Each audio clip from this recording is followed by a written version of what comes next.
Good morning, everybody.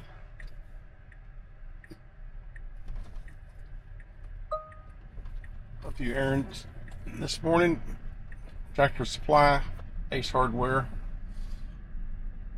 all the good spots. Some stuff for some yard work and maybe some sprinkler repair. Glad to have you all along for the ride. If you're new to the channel, my name's Rick. Hope you're all doing well. We're still testing FSD version 13.2.8. Guess we've had a couple of months.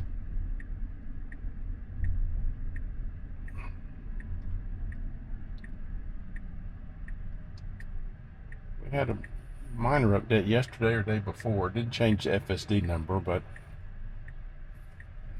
got us up to, let's see what it got us up to.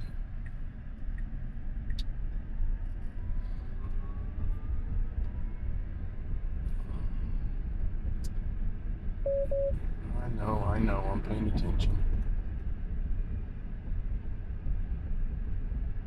2025.8.7.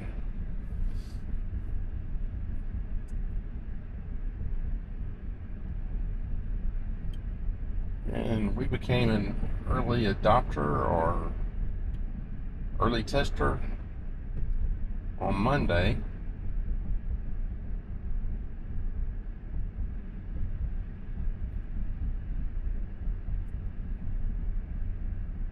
Monday the 7th, I guess.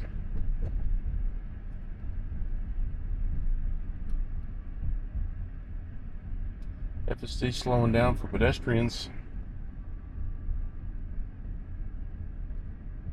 I love how I can see cars, pedestrians, children, dogs, people on bicycles, motorcycles, golf carts in my neighborhood.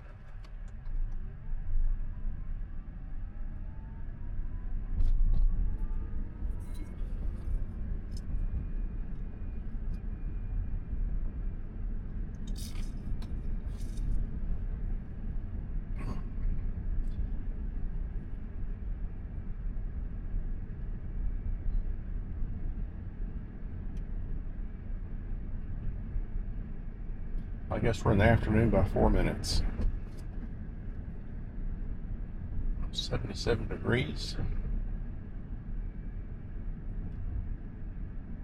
Beautiful day.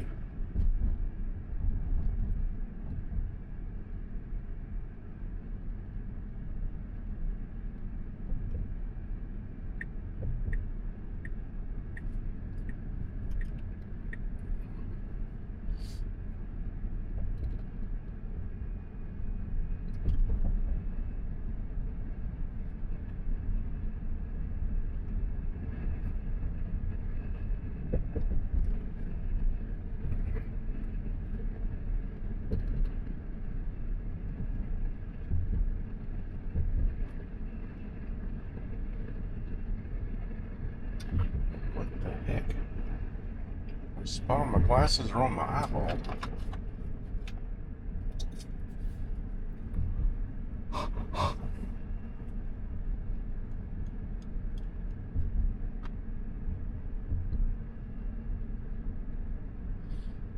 There we go.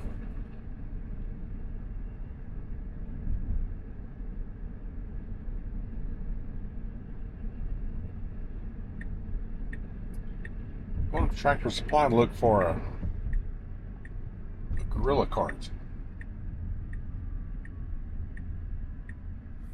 Got some 2 cubic foot bags of soil for the garden. These things must weigh 100 pounds a piece. It's a long walk to the backyard, so I need one of those big plastic or metal wagons with the big tires.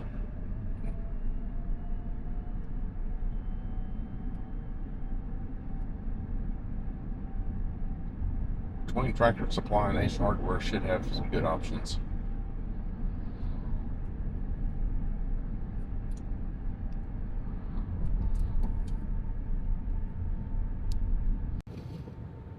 Maybe you can hear me better now.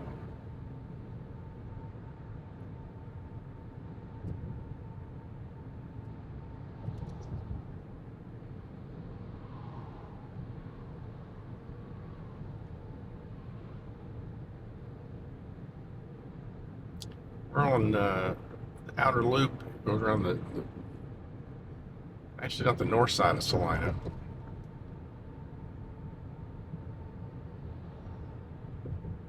We're in a far north suburb of Dallas. Coming north on the tollway from Dallas, you go through Plano, Frisco, home of the Dallas Cowboys, Prosper, and then Salina, Texas.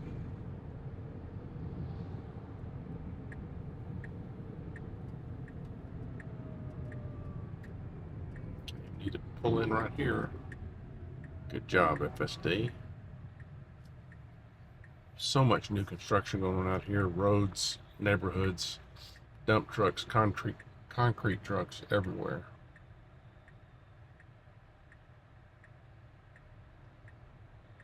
And the police making a U-turn.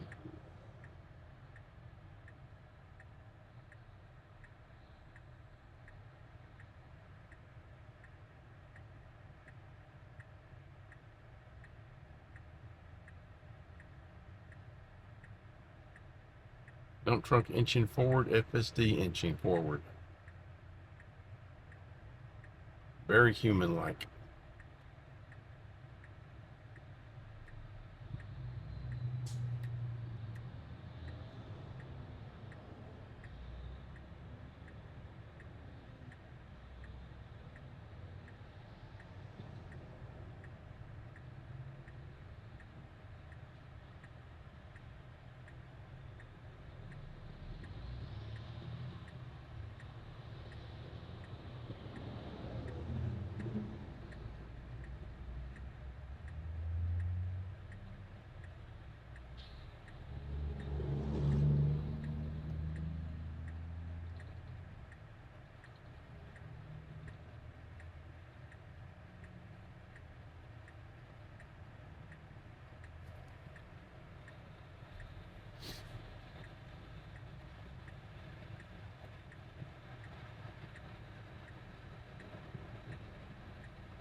I know these red lights are about as exciting for y'all as they are for me.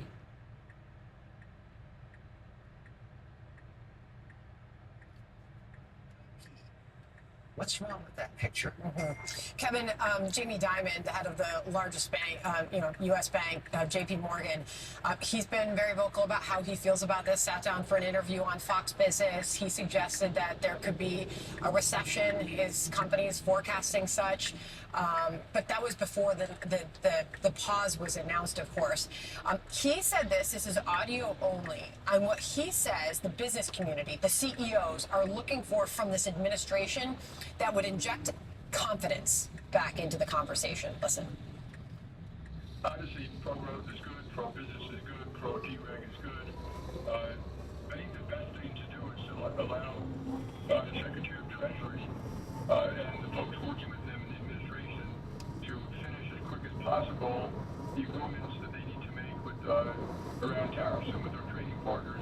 You tell me, but that sounds like let's give this a chance.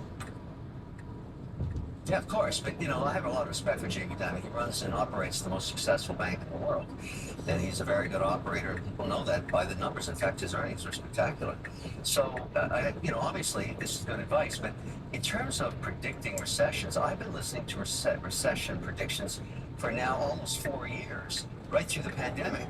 It's extremely hard to understand why an economy that's running so well right now, even the jobs numbers are pretty good. I understand the confidence numbers, but of course they're going to go down while you have all this market volatility.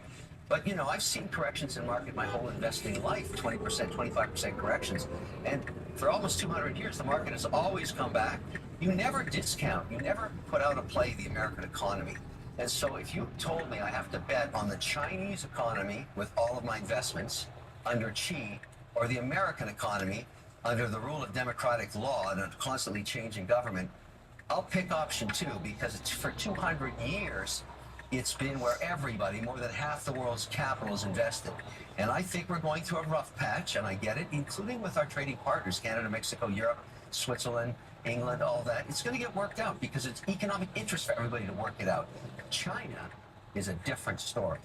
This is an economic war, and if we want to call a truce, we're going to do it with tariffs, and we're going to work it out because they cannot sustain a situation where they have no access to the world's largest market. So everybody chillax, hold on to the edges of this roller coaster, and watch what happens. Kevin, we're inside the 2-minute warning to the White House, so I'll get one more quick thought, and that's on markets. We know the markets aren't the economy is not the markets, but people are using that as a gauge for how this is going. Your thoughts as the Dow is just above 40,000 ahead of this briefing beginning?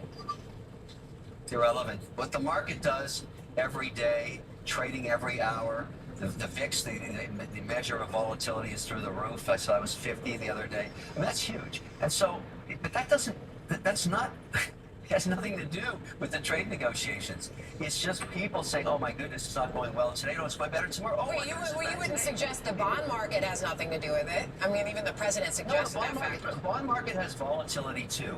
But if, again, I ask you, ask any country on earth that wants to park their sovereign wealth, and it's going to be in fixed income, what's the #1 destination? The U.S. T-bill. That's not changing overnight. Yes, there's volatilities, people are concerned, but it's still the #1 destination for capital. Where are you going to put it? Venezuela? You want to put it in China? Of course you don't. The United States of America is where capital goes, even in tough times. This whole thing is a very difficult issue because no one has ever negotiated 60 trade agreements at once or ever done it in complete transparency. It's like watching sausage being made. Folks, we'll check in with you soon.